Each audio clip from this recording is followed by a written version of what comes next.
अथ तृतीय सर्गः। युद्धकांड के तीसरे सर्ग में हनुमान जी का लंका के दुर्ग, फाटक, सेना विभाग और संक्रम आदि का वर्णन करके भगवान श्री राम से सेना को कूच करने की आज्ञा देने के लिए प्रार्थना करने का वर्णन है। सुग्रीवस्य वचः श्रुत्वा हेतुमत परमार्थवत् प्रतिजग्राह काकुत्सो हनुमंत तथा ब्रवीत। सुग्रीव के युक्ति और उत्तम अभिप्राय से पूर्ण वचन सुन करके श्री रामचंद्र जी ने उन्हें स्वीकार किया और फिर हनुमान जी से कहा कि तपसा सेतु बंधेन सागरोच्छोखृणेन च सर्वथापि समर्थोस्मि सागरस्यास्वलंघने। मैं तपस्या से पुल बांधकर और समुद्र को सुखाकर सब प्रकार से महासागर को लांघ जाने में समर्थ हूँ। कति दुर्गाणि दुर्गाया लंकायास्तत ब्रवीषु मे ज्ञातुमिच्छामि तत्सर्वं दर्शनादेव वानरो बलस्य परिमाणं च द्वार दुर्ग क्रियामपि गुप्तीकरं च लंकाया रक्षसां सदनानि च यथा सुखं यथा बच्चो लंकायामसि दृष्टवान् सर्वमाचक्षुतत्वेन सर्वथा कुशलो ह्यसि। हे वानर भी, तुम मुझे यह तो बताओ कि उस दुर्गम लंकापुरी के कितने दुर्ग हैं। मैं देखे हुए के समान उसका सारा विवरण स्वरूप से जानना चाहता हूँ। तुमने रावण की सेना का परिमाण, पुरी के दरवाजों का दुर्गम बनाने के साधन, लंका की रक्षा के उपाय तथा राक्षसों के भवन, इन सबको सुखपूर्वक यथावत रूप से वहाँ देखा है। अतः इन सब का ठीक ठीक वर्णन करो, क्योंकि तुम सब प्रकार से कुशल हो। श्रुत्वा रामस्य वचनं हनुमान मारुतात्मजः वाक्यं वाक्यविदां श्रेष्ठो रामं पुनरथा ब्रवीत्। श्रूयतां सर्वमाख्यास्ते दुर्गकर्म विधानतः गुप्ता पुरी यथा लंका रक्षिता च यथा वलैः राक्षसा च यथा स्निग्धा रावणस्य तेजसा तां समृद्धिं लंकाया सागरस्य विहितां भागं च वरौघस्य निर्देशं वाहनस्य च एवमुक्त्वा कपिश्रेष्ठा कथयामाशु तत्त्वतः। श्री रघुनाथ जी का ये वचन सुन करके वाणी के मर्म को समझने वाले विद्वानों में श्रेष्ठ पवन कुमार हनुमान ने श्री राम से फिर कहा कि हे भगवान, सुनिए, मैं सब बातें बता रहा हूँ। लंका के दुर्ग किस विधि से बने हैं, किस प्रकार लंकापुरी की रक्षा की व्यवस्था की गई है, किस तरह वह सेनाओं से सुरक्षित है, रावण के तेज से प्रभावित हो राक्षस उसके प्रति कैसा है स्नेह रखते हैं, लंका की समृद्धि कितनी उत्तम है, समुद्र कितना भयंकर है, पैदल सैनिकों का विभाग करके वहाँ कितने सैनिक रखे गए हैं और वहाँ के वाहनों की कितनी संख्या है। इन सब बातों का मैं वर्णन करूँगा। ऐसा कहकर कपिश्रेष्ठ हनुमान जी ने वहाँ की बातों को ठीक ठीक बताना आरम्भ किया। केष्टे प्रमुदिता लंका मत्युप समाकुला मैं तीरथ संपूर्णा रक्षो गणन सेविता। हे प्रभो, लंकापुरी हर्ष और आमोद प्रमोद से पूर्ण है। वह विशालपुरी मत वाले हाथियों से व्याप्त तथा संख्य रथों से भरी हुई है। राक्षसों के समुदाय सदा उसमें निवास करते हैं। दृढ़बद्ध कपाटानि महापरिघेधमन्ति च चत्वारि विपुलान्यस्या द्वाराणि समूहान्ति च। उस पुरी के 4 बड़े बड़े दरवाजे हैं जो बहुत लंबे चौड़े हैं। उनमें बहुत मजबूत किवाड़ लगे हैं और मोटी मोटी अर्गलाएँ हैं। तत्रेषु पलयंत्राणि बलवन्ति महान्ति च आगतं प्रतिसैन्यं तैस्तत्र प्रतिनिवार्यते। उन दरवाज़ों पर बड़े विशाल और प्रबल यंत्र लगे हैं जो तीर और पत्थरों के गोले बरसाते हैं। उनके द्वारा आक्रमण करने वाली शत्रु सेना को आगे बढ़ने से रोका जाता है। द्वारेषु संस्कृता भीमा कालाय समयासिता शतसो रचिता वीरैः शतघ्नो रक्षसां गणैः। जिन्हें वीर राक्षस गणों ने बनाया है, जो काले लोहे की बनी हुई भयंकर और तीखी हैं तथा जिनका अच्छी तरह संस्कार किया गया है, ऐसी सैकड़ों शतघ्नियों उन दरवाज़ों पर सजा कर रखी गई हैं। सौवर्णस्तु महांस्तस्या प्राकारो दुष्प्रदर्शनः मणिविद्रुम्भे दूरी मुक्ता विरचितान्तरो सर्वतश्च महाभीमासीतो या महाशुभा अगाधा ग्राह्यवत्यश्च परिखामीन सेविता। उस पुरी के चारों ओर सोने का बना हुआ बहुत ऊंचा परकोटा है, जिसको तोड़ना बहुत ही कठिन है। उसमें मणि, मूंगे, नीलम और मोतियों का काम किया गया है। परकोटों के चारों ओर महाभयंकर शत्रुओं का महान मंगल करने वाली ठंडे जल से भरी हुई और अगाध गहराई से युक्त कई खाइयाँ बनी हुई हैं, जिनमें ग्राह और बड़े बड़े मत्स्य निवास करते हैं। द्वारेषु तासां चत्वारः संक्रमः परमायिता यंत्रैरुपेता बहुभिर्महद्भिर्ग्रहपंक्तिभिः।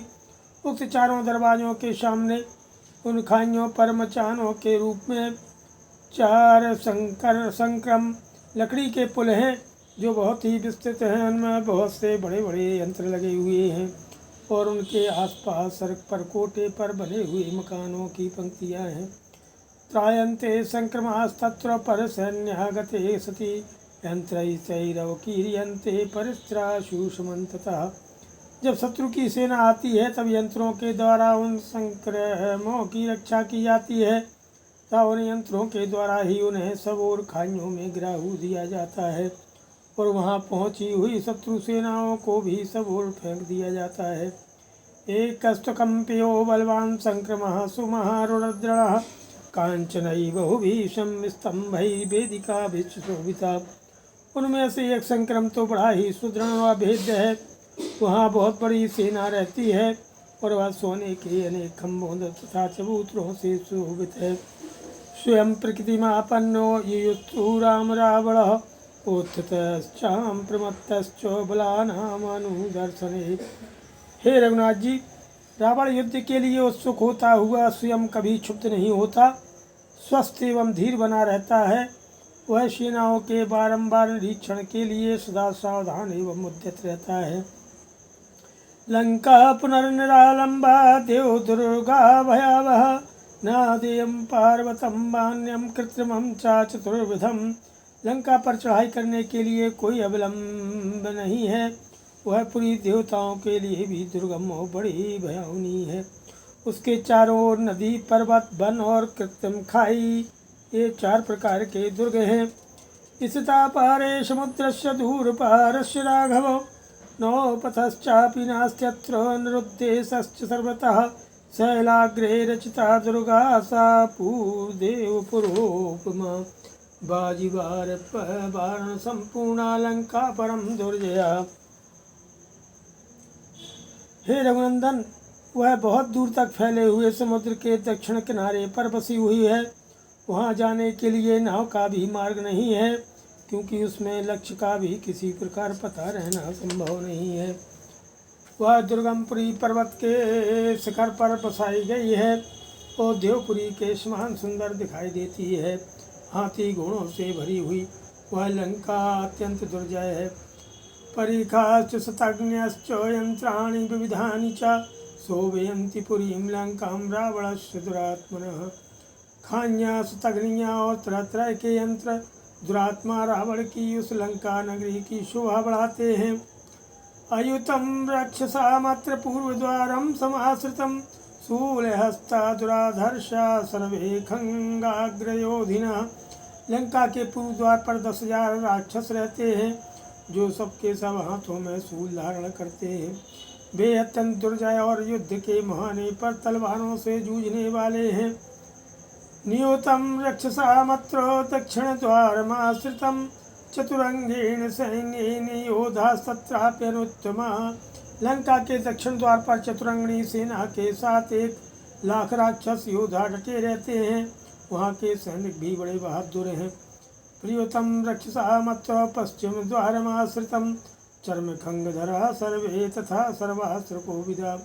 पुरी के पश्चिम द्वार पर 10,00,000 राक्षस निवास करते हैं। वे सबके सब ढाल और तलवार धारण करते हैं तथा संपूर्ण अस्त्रों के ज्ञान में निपुण हैं।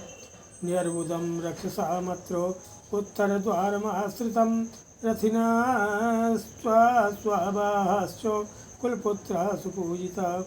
शतशोथ सहस्राणि मध्यमं स्कंदमाश्रिता यातु धाना दुराधर्षा साग्रकोटिश्च रक्षसाम्।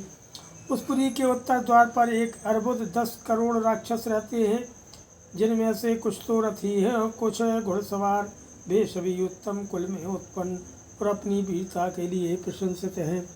लंका के मध्य भाग की छावनी में सैकड़ों सहस्त्र दुर्जय राक्षस रहते हैं, जिनकी संख्या 1 करोड़ से अधिक है। ते मया शंक्रमा भगना परिखाश्चावपूरितः दग्धा च नगरी लंका प्राकाराश्चावसादितः बलैकदेशा छपितो राशानां महात्मनां। किंतु मैंने उन सब काम संक्रमणों को तोड़ डाला है, खाइयाँ पाट दी हैं, लंकापुरी को जला दिया है और उसके परकोटों को भी धराशायी कर दिया है। इतना ही नहीं, वहाँ के विशालकाय राक्षसों की सेना का 1/4 भाग नष्ट कर डाला है। एन केन तुमार्गेण तराम वरुणालयम हतेति नगरी लंका वानरई रूप धार्यताम। हम लोग किसी न किसी मार्ग या उपाय से एक बार समुद्र को पार कर लें, फिर तो लंका को वानरों के द्वारा नष्ट हुई ही समझिए। अंगितो दिविदो महेंद्रो जाम्बाने निशोनलः नीला सेनापतिश्चैव बलशेखेण किं तवो। अंगद, द्विविद, महेंद्र, जाम्बांत, पनस, नल और सेनापति नील, इतने ही वानर लंका विजय करने के लिए पर्याप्त हैं। बाकी सेना लेकर आपको क्या करना है। प्लवमानाहि गत्वा तां रावणस्य महापुरीं सपर्वत वनां भित्त्वा सखातां च सतोरणां सप्राकारां सभवनामानयस्यन्ति राघवो योमाज्ञापय क्षिप्रं बलानां सर्वसंग्रहं मूर्तेन्तु युक्तेनो प्रस्थानमविरोचयो। हे रघुनंदन, ये अंगद आदि वीर आकाश में उछलते कूदते हुए रावण की महापुरी लंका में पहुंचकर उसे पर्वत, वन, खाई, दरवाजे, परकोटे और मकानों सहस्त्र नष्ट करके सीता जी को यहाँ ले आएंगे। ऐसा समझ करके आप शीघ्र ही समस्त सैनिकों को संपूर्ण आवश्यक वस्तुओं का संग्रह करके कूच करने की आज्ञा दीजिए और उचित मुहूर्त से प्रस्थान की इच्छा कीजिए। श्रीमद् रामायणे वाल्मीकि आदि काव्ये द्विकांडे 3 सर्गः।